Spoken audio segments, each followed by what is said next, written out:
Hi everyone, this is the fourth episode in my Inspired Tarot Map series, and if you haven't seen the previous episodes, I will link them below. But basically the series came to life because I'm surrounded by amazing people, and I just thought I want to introduce these people to you. Most of you maybe know them, some of you might not know them, so I hope it's going to be also a way to meet amazing people who also use cards, because I'm tarot map, so I do tarot and I love tarot, and I thought through these interviews I wanted to show how tarot cards can be used in many amazing and various ways. So all these people who I'm inviting to this series are in some form or another connected to tarot cards. They're not necessarily professional tarot cards readers, but they use cards, and I want to see and I want to show you how they use cards. So now, in this episode, my guest is a beautiful Rose from Dance of the Soul Tarot.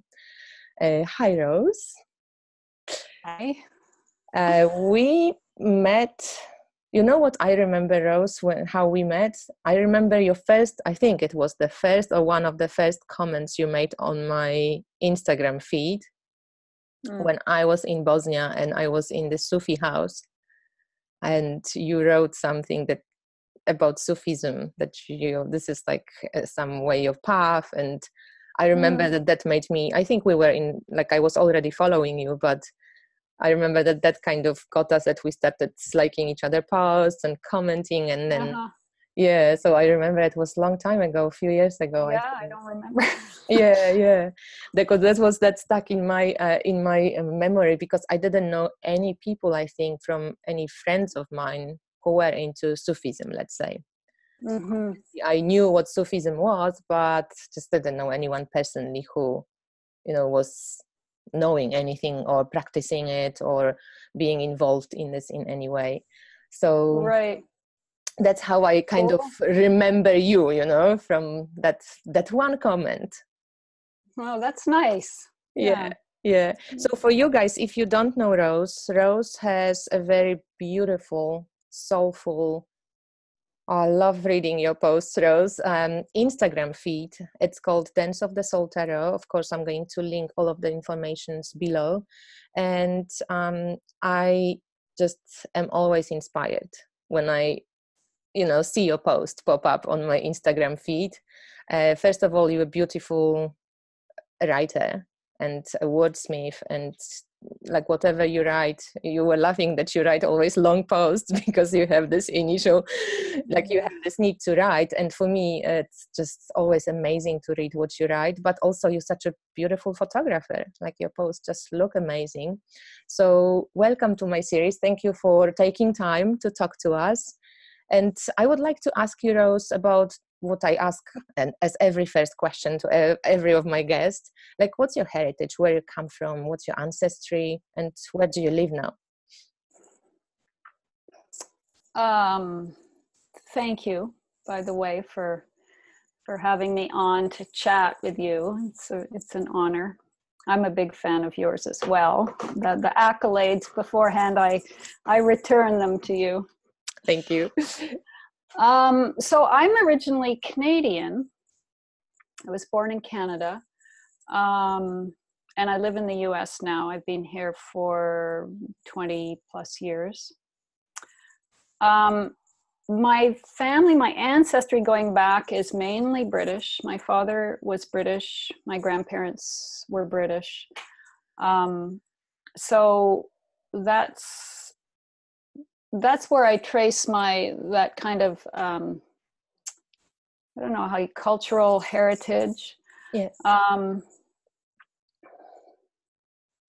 But in terms of a spiritual lineage, I was raised Christian, and we've talked about this before. I was raised in kind of an unusual church. It was one of the few that doesn't recognize the Trinity. So there was no Trinitarianism. There was no doctrine of original sin. It was very, it was austere. There was no ritual. There were no statues, no stained glass or pictures.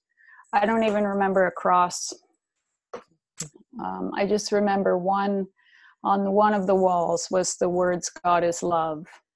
That's basically, what I remember from it. So that's kind of nice, it's kind of a nice place to start from spiritually, I guess. And then I got very involved in Vajrayana Buddhism in my early teens. It was something that my mother was very, she went full on into that teaching, and that became one of her main teachings through her life. So that was my main teaching too for, I would say, 15 years. It was kind of my practice. It's what I circumambulated around was those teachings. And then I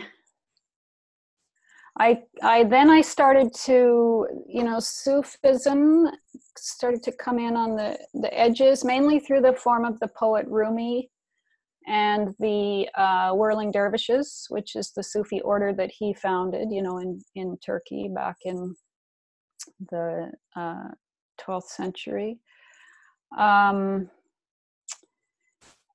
And that was just an immediate connection, a heart connection. And so that has been a path that I've been on for the last 15, 20 years, I think.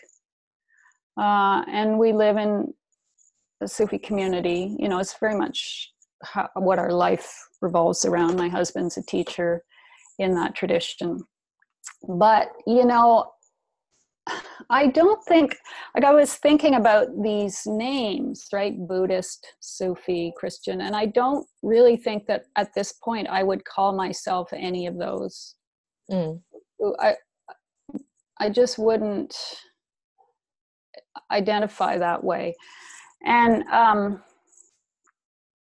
I was remembering an encounter I had a few years ago in the city. I was in a hospital waiting room. My husband was having something done. And so it was a long wait. And there were two women in there, and they were both Muslim. They were wearing the hijab. There were just the two of us in the room. And so when I saw them, I greeted them the way one does with an assalamu alaikum, which is a traditional greeting. And it means peace be with you. And so then they returned the greeting, which is what one does with wa alaikum assalam, which means, and with you be peace.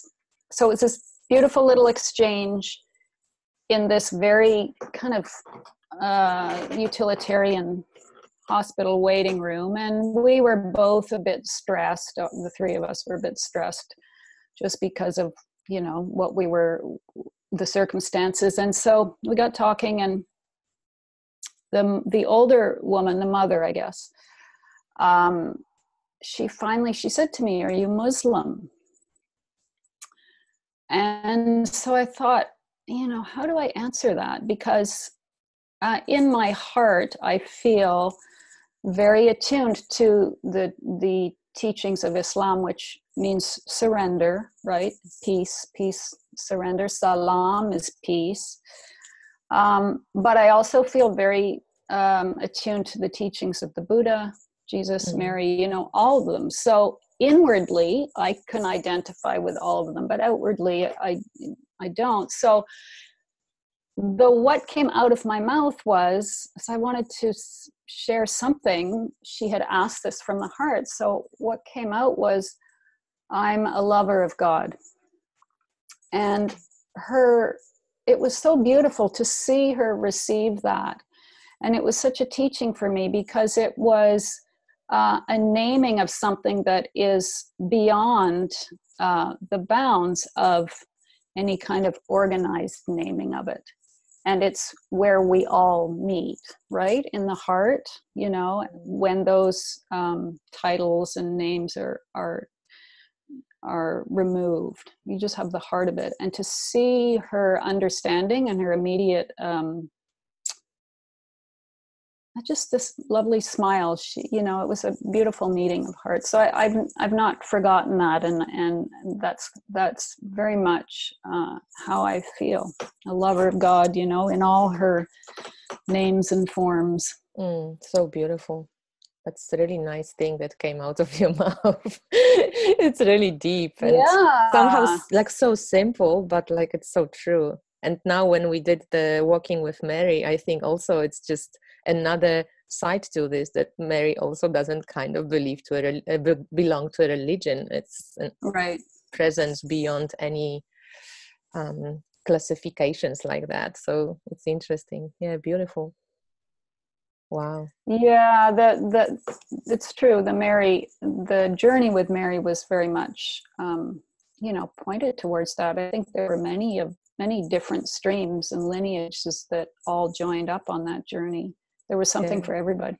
And it's so interesting because many people also felt like they shouldn't be doing it or couldn't do it because they weren't Catholic, or and then once they did it, and that the personal experience of this presence was just so beautiful. So I'm really happy that we shared that, even though you were a little bit late to the game. You just I finished. was late to the game. Yeah, you just finished, but yeah, still we had like a lot of common experiences, which was lovely. And just the whole community was beautiful to have this shared experience. Doesn't matter. Well, that in some ways was the more of the mystery to me, was the way the community created this beautiful heart container, this chalice, you know. Yeah. Just from our own hearts, right? We're all scattered all over the globe, and it was palpable. It was just even the people who weren't participating but would comment, you could feel they had been gathered in as well. It was something really potent. Yeah. All from this beautiful heart feeling. Yeah, that's true. It was really lovely. And it's interesting that it was also connected to cats in some way, because we were all like pulling cats, and that was part of, you know, when I was talking to Hetien, and it was just like a beautiful, another way of using cats. I mean, we always knew that we can use cats for spiritual evolution, obviously, and you know, but it was like really beautiful with mixing oracles, and everybody just really went for it. It was really gorgeous. So exactly, if I can ask you about the tarot journey. So how did tarot come into, like you obviously, you know, from quite young on, from what you said, like we're interested in philosophy, in religion and spiritual like evolution. I just name it like this. I don't know how else to call it, but how did tarot come into equation? Like, why did you get interested in it? Well, I think it was in the 90s. It was back in the 90s. And I can't remember exactly what was the little seed, but I was suddenly, there it was, and I was decided I was going to get a deck.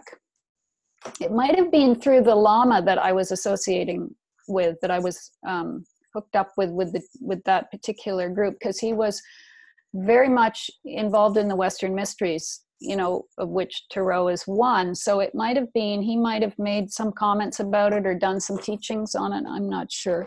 So I decided I wanted to get a deck.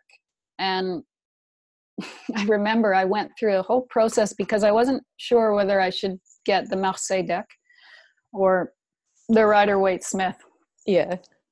Oh my gosh. So I went back and forth and back and forth and back and forth researching. And finally I decided on the Marseille deck. I had the Grimaud Marseille. And I got it and I brought it home and I started to work with it a little bit, and it was just not accessible to me. The colors were very off-putting. Yeah. You know, that particular Marseille is kind of stark and like elementary school colors, you know, the bright blue and yellow and red. Yeah. So I put it aside and I went out and bought a Rider-Waite-Smith deck, and that's what I worked with for years and years and years, until I kind of came around to the Marseille again, which I love now. You know, I love working with that system, but it took a while. It took a while.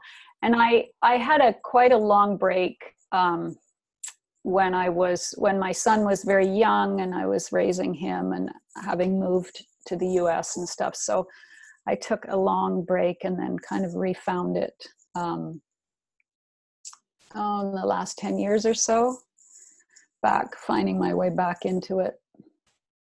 And with a whole different body of experience. It's interesting to look at how I looked at it then and how I approach it now.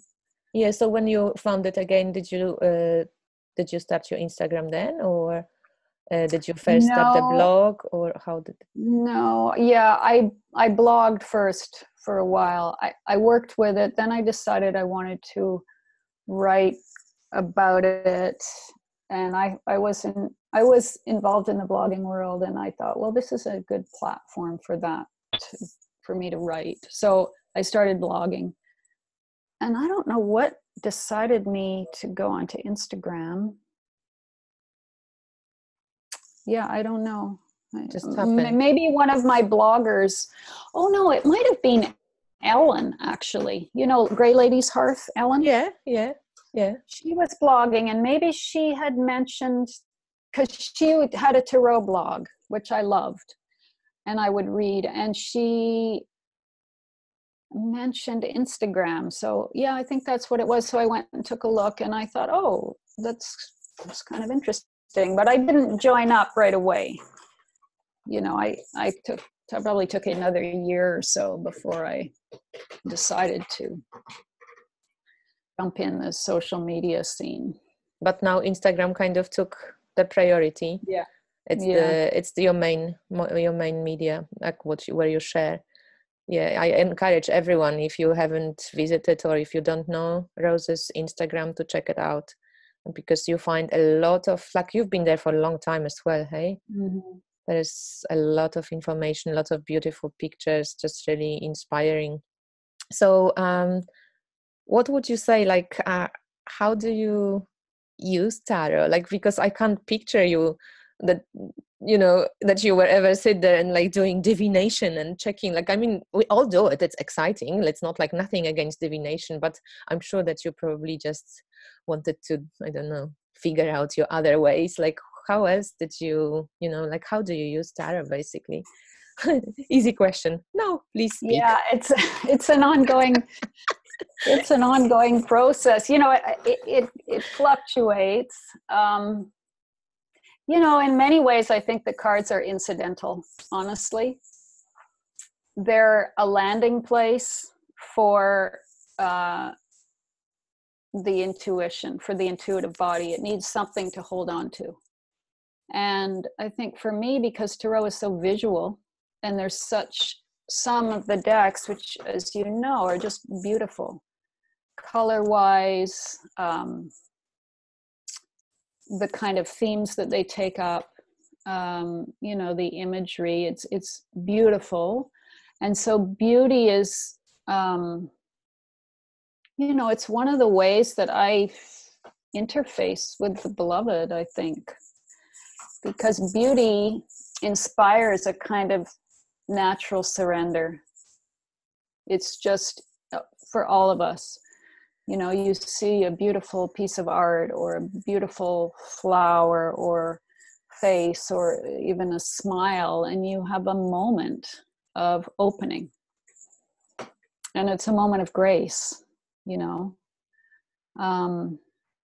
which is what surrender is. It's a grace, right? It's not a thing you do.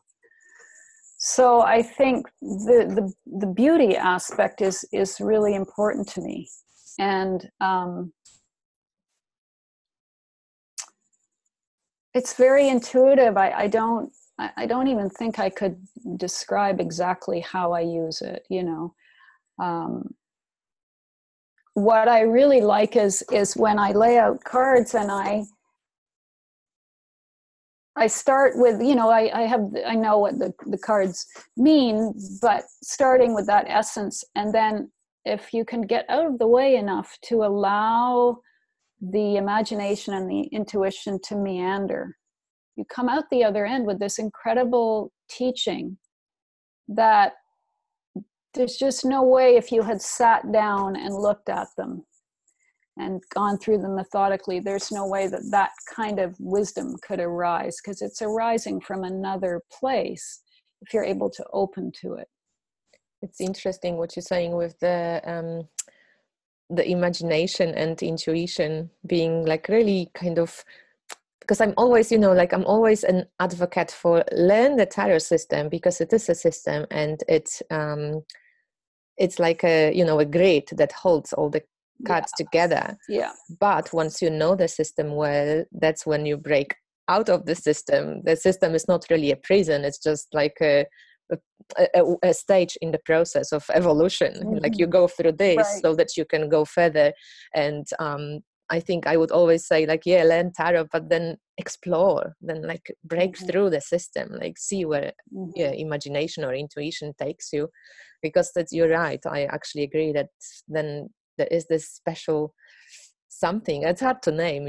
Yeah, it's really hard to put to words, but there is kind of this magic happening in the reading when you allow yourself to go off the beaten track a bit.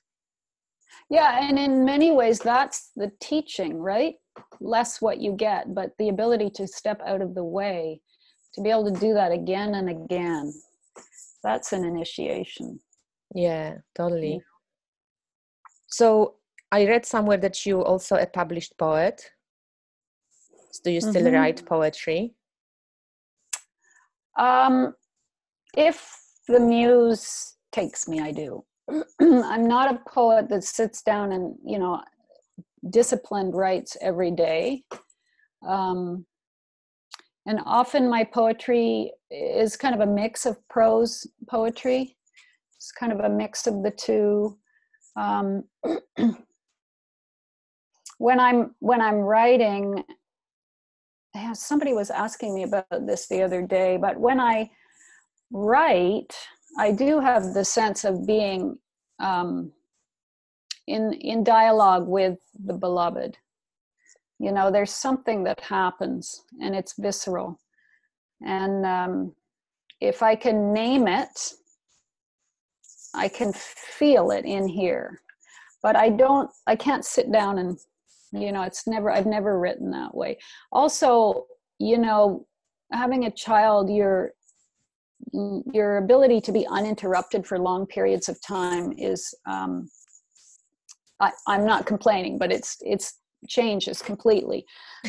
Before I had a child, I can remember spending days just walking in the woods with one phrase that it wasn't quite, and just waiting for it to come through, waiting for it to come through. And then there it would be. And that was all part of the enjoyment, was that process, So it's different now.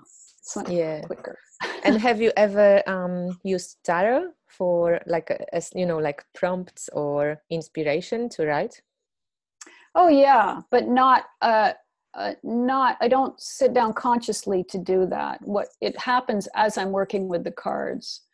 If I suddenly tack on to a particular stream, I can feel myself being pulled down, and then I go with it. And then something will come out. But I don't sit down and with a card and decide to write poetry. I was joking with a friend, because I do love to write, and it's beautiful to name things and have that recognition, and I know what it's like when a poet names something and I think, that's it, And at the same time, there's no substitute for direct experience. And at a certain point, writing about direct experience, it just doesn't cut it. So my fantasy is to produce a book of, beautiful cover, maybe a title, and then you open it up and each page is blank. And the person looks at the page and they have their own relationship to the empty page and the blank experience. And that, to me, there's the beloved. Whatever arises for them, that's their direct experience, I think that would be much more helpful than a book of poetry written by me, I'm Well, I kind think, of only half joking too. I mean, honestly, you get to a point where it's true, and to honor that, what comes up yeah, is the beloved. I agree. I wanted to say it wouldn't take you that long to write that book. You might have spent a little bit more time thinking about the cover, but The cover, yeah. the cover will hold on. Cover would be very important. Yeah. Yeah. But it's true, because I also read somewhere, like you interested in the like body work, and that's what you just mentioned with this kind of direct experience. But have you used, for example, cards and body work together, or would you just do it all separate? Like, would you like pull card and thought, I'm going to take this position, or like how did you, like, what was the way you were kind of playing with that? Well, I'm always interested in what the body has to contribute to the mystical conversation, because you can't leave the body out, right? You just can't. That's where it all lands.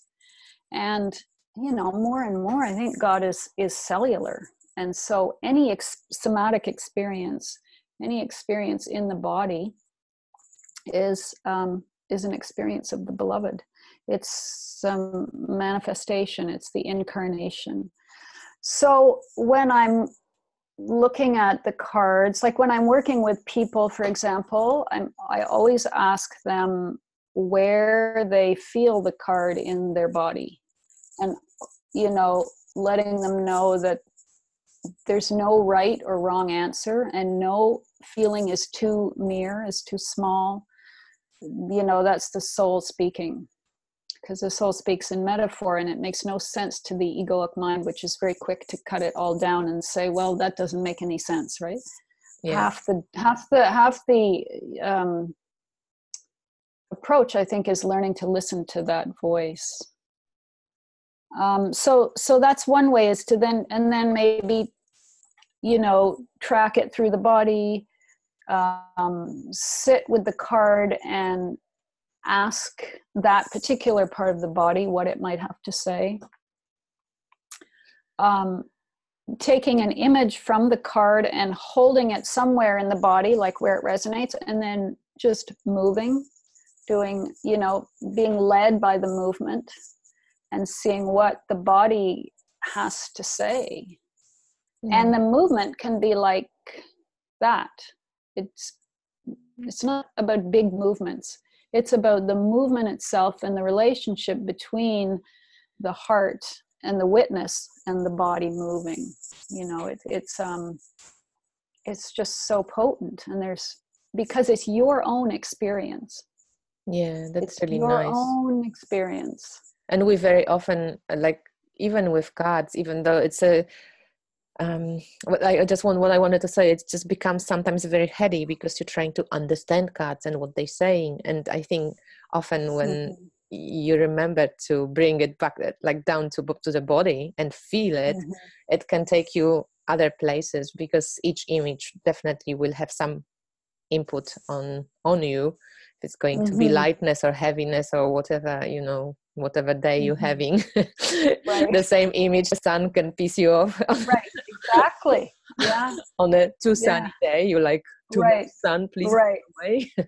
Right. So that's fascinating, I think, to remember to work with it. And I think, when I was learning Tarot de Marseille with Enrique Enriquez, he was always like, kind of, the question he always asks is like, what do you see and how does it make you feel? And that's just, you see an image and like, exactly, like, how does it make you feel? And I remember him kind of pausing to all the impersonating all the people from major arcana. So he would like stand like, or walk like a fool, stand like a magician, like sit like a high priestess, and so on and so forth, which also takes me back to Jessica from my first interview from the Story Medicine, because she works with body a lot and with movement, how she was posing for all the tarot cards in her deck. So that's also it's wonderful. Yeah. And that Emperor. I love it. I mean, people are doing so many wonderful, innovative things with the cards. It's fantastic when you see what's being created. And the way people are pushing the limits of things. And we just live in these fascinating times that we can actually witness it because of internet. Even like 90s, we wouldn't be able to see it all. You would see it maybe around your, I don't know, neighbors, but like or on TV or on news or something. This is quite amazing that we have this sense of this opportunity to be witness to this amazing explosion of creativity, just pure creativity. And like, what this Dance of the Soul Tarot, what is it for you now, like the Instagram? Because I don't know if you feel similar to me, that it's just, I feel weird when I don't post something on Instagram. Like I feel like I have semi-family there, like I'm always kind of connected to certain people, and like they just there, and I don't have to post every day, but at some point, like if it's not day, 2 days, 3 days, I'm just like, I miss it, and it's not only the pure sensation of social media gets me in my, in a trap, but I also really feel connected to people. That's how we met. And I can really say that we're virtual friends, like we've never maybe in reality, but we're catching up, we're having Skype chats and stuff. And I just find it like, like it's my friends there. So do you feel similar, or you feel like, just, I don't know, like you obviously have to like it because you post quite a lot too. Well, it's been an interesting experience because I'm not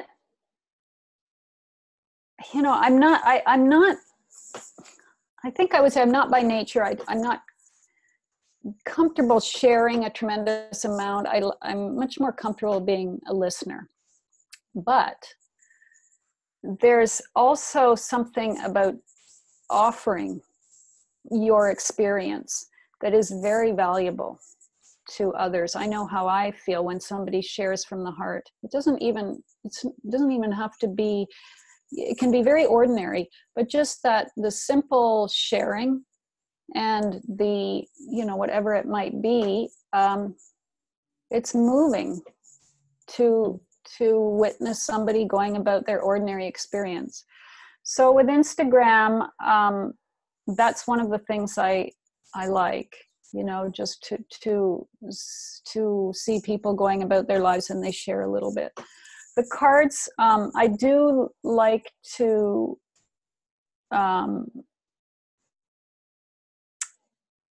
honor the cards by creating what for me feels beautiful, aesthetically pleasing.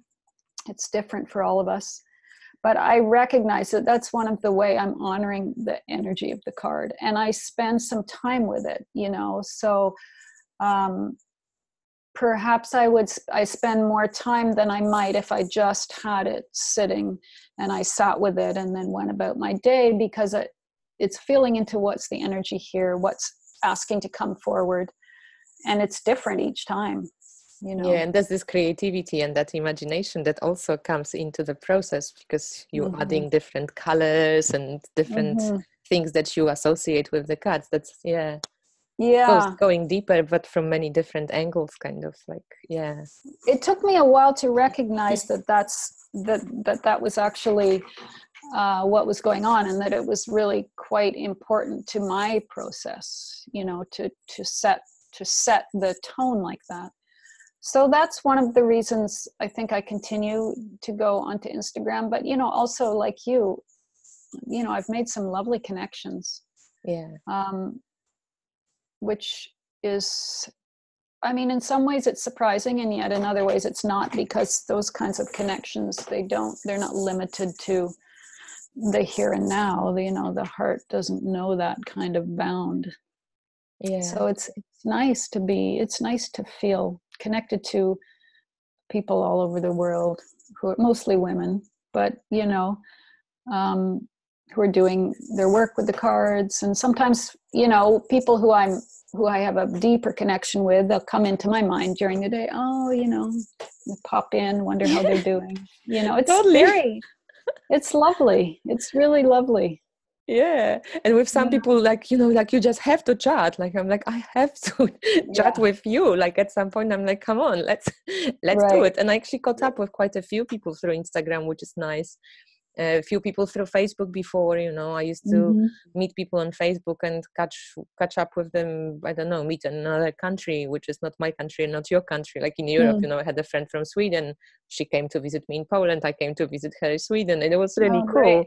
Yeah. Yeah. So, my mom was always funny because she goes, "How do you know it's really a woman?"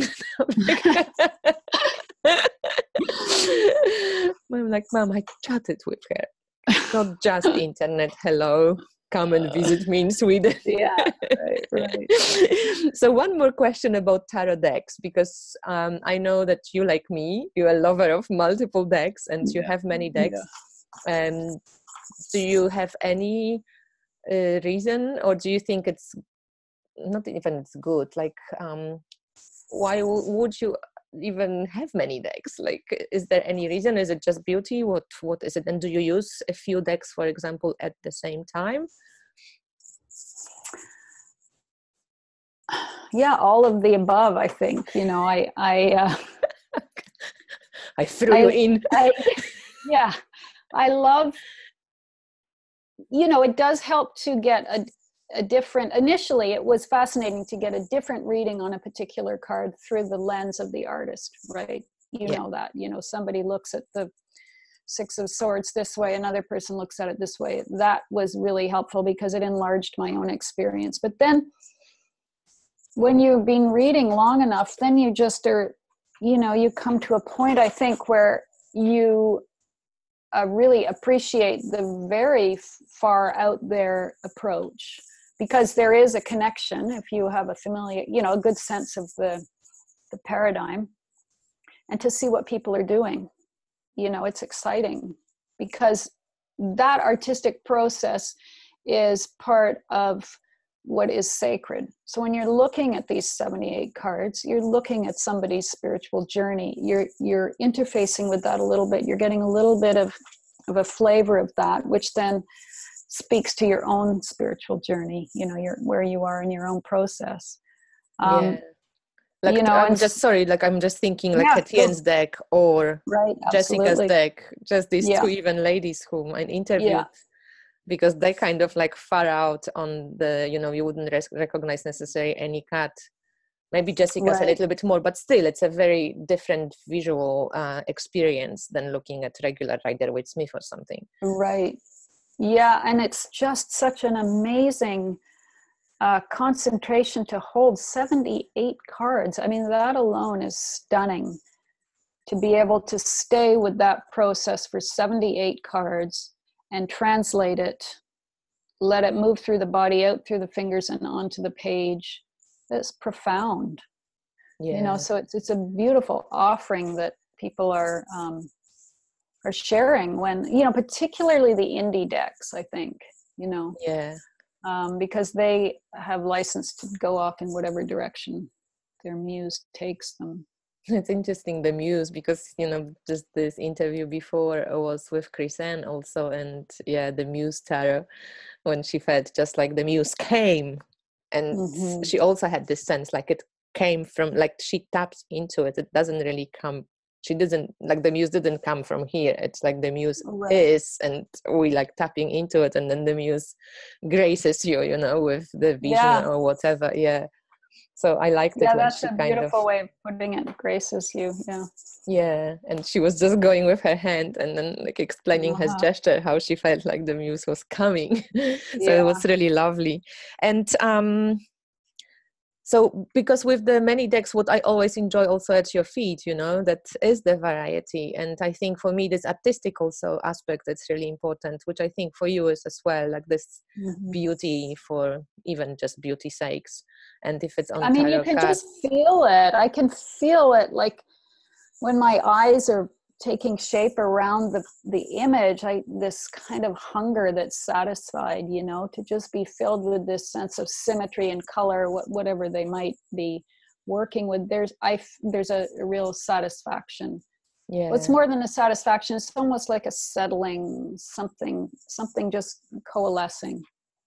Yeah, and I think You know? in some ways what you mentioned in the beginning, I've learned so much more about the archetypes of tarot Yeah. through the lenses of these various artists. And it's yeah, at some point, like I'm one of those people, I would just get bored with like what Rider-Waite-Smith, let's say, or just Yeah. Tovdek, Yeah. or I'm like, oh my God, I couldn't imagine working I for know 20 that's years what with tarot and not my having. mother was that. My mother had the same deck. She was very, very involved in the tarot. It was one of her paths. And she had the same deck for 20 years, the Morgan Greer. She had it under her pillow. She did the whole Builders of a Diadem course. She colored her own deck. And she had the same deck, which I have now. She's gone, but I Oh, have her deck. wow, that's special. So you're Yeah. generational witch. Yes. Yeah.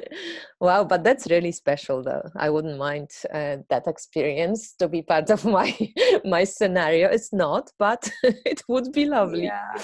But I often wonder what she would make of my many, many decks, you know, because of course it was, like you said, it was the times there wasn't that access, but you know, it's just like night and day, the one deck. It would be nice to be satisfied with one deck, but it's not my way. But I think there's something really beautiful and magical with having one deck only. Yes. And, yes. you know, I wouldn't mind having like this one deck that I've used for, I don't know, since I started using tarot, or, you know, I have this first deck of mine, this Kanzela Tarot. It's from 1998 or something. Right. But also it wasn't after, like, I used it in the beginning, you know, because I also was in Germany and I bought it, and then I had break from tarot. I didn't use it. Then I gifted it to my friend. Then she lost 2 cards. Then somebody from Instagram said, like, you know, I have remember, missing my deck. Right. My deck misses stuff as well. My misses cards. So I'm happy to send you these 2 cards because I have them. So it was amazing. So now I have it full. But I never really used it, like, you know, like constantly use just this one. But I think maybe it's personal. I kind of sometimes envy people who have this one and it's special and they don't need anything else.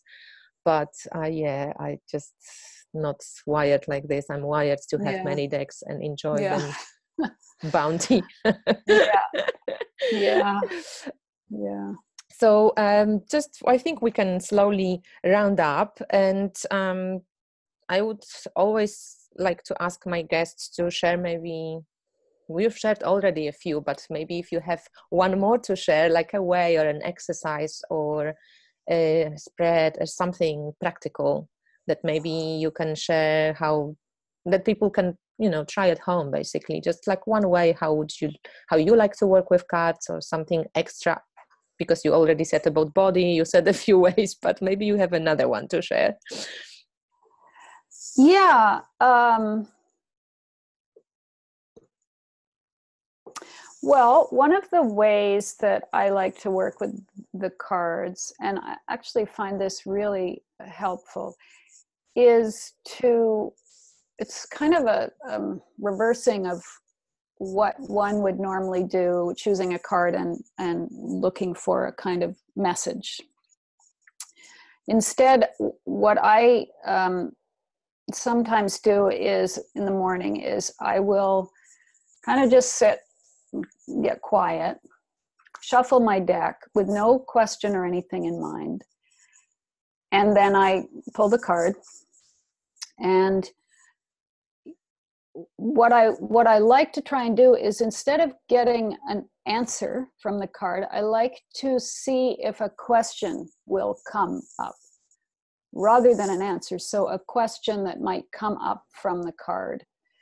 And like, so for example, I did this morning actually with so I got the Ace of Wands from the Golden Tarot. So, you know, I'll sit with the card, and it's a real exercise to try and just not let that, you know, left brain come in and try and define things and figure out a question.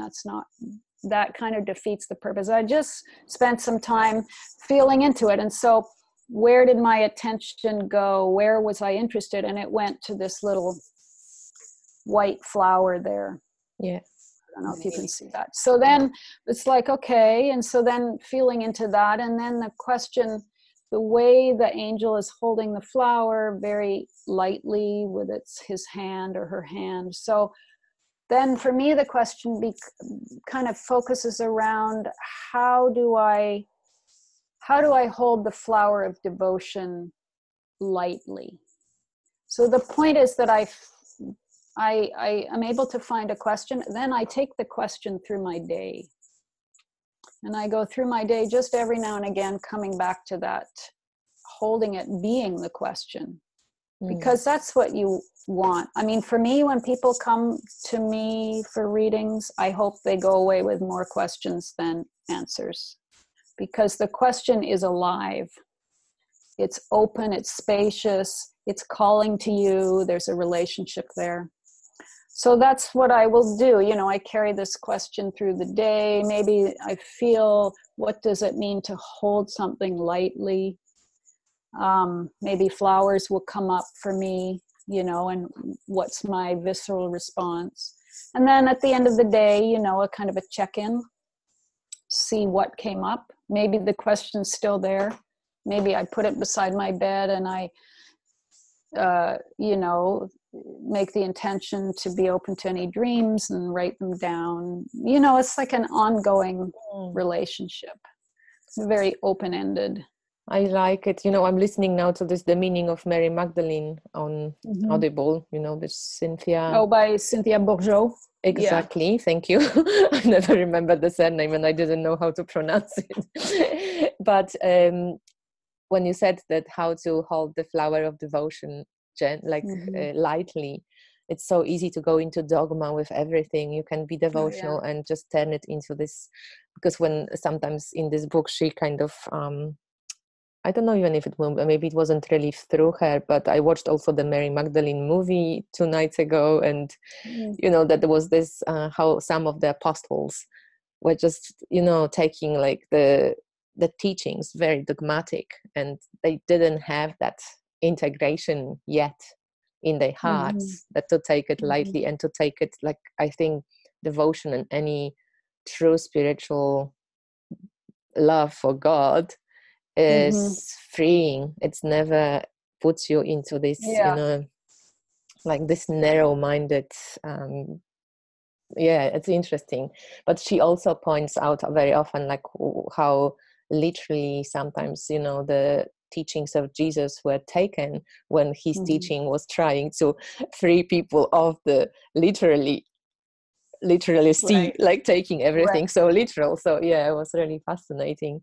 And I'm like really loving this book. So this exercise is lovely, I think, to just, and like allowing your imagination and your intuition to take you to what in the card really like draws your attention. So because that's where the water is. That's where, because so what, you have an answer. Nice. It ends there. Will he come back? It ends there. You know, it's more, you know, it the beloved meets us right where we each are at. So it's not that there's any particular right or wrong way, but what speaks to me is this sense of the question, you know. But I also love questions. You know, I love these books when you have a lot of questions in the descriptions of cards. Because how many books can you read about tarot? Like when you know it already, you've read like, I don't know, 10 or 20. It's like, despite the fact that everybody comes up with tiny little 3 sentences, personal sentences added, you know, in the end, like you in the tarot system, so you can't really go way off charts, but you can go way off charts in kind of this exploration on spiritual level, or I don't know, health level, or you can really go deep in the particular aspects, I think. So because the card is the jumping off place, right? In some ways, it's just the starting point. It's not the end point. It's just where it all starts is right in the card. Oh, I love that, because that's, I think if I had that before, I would steal it and put it on my website. Because I think this is well, it's all done now. But I think, you know, it's so interesting because that's what tarot reading really does, or in my opinion, obviously everybody has their own ways, but when somebody comes for a reading, that's what the cards are. They just a starting point, they just a conversation, and what is now, and it's nothing written in stone, it's nothing to predict your future.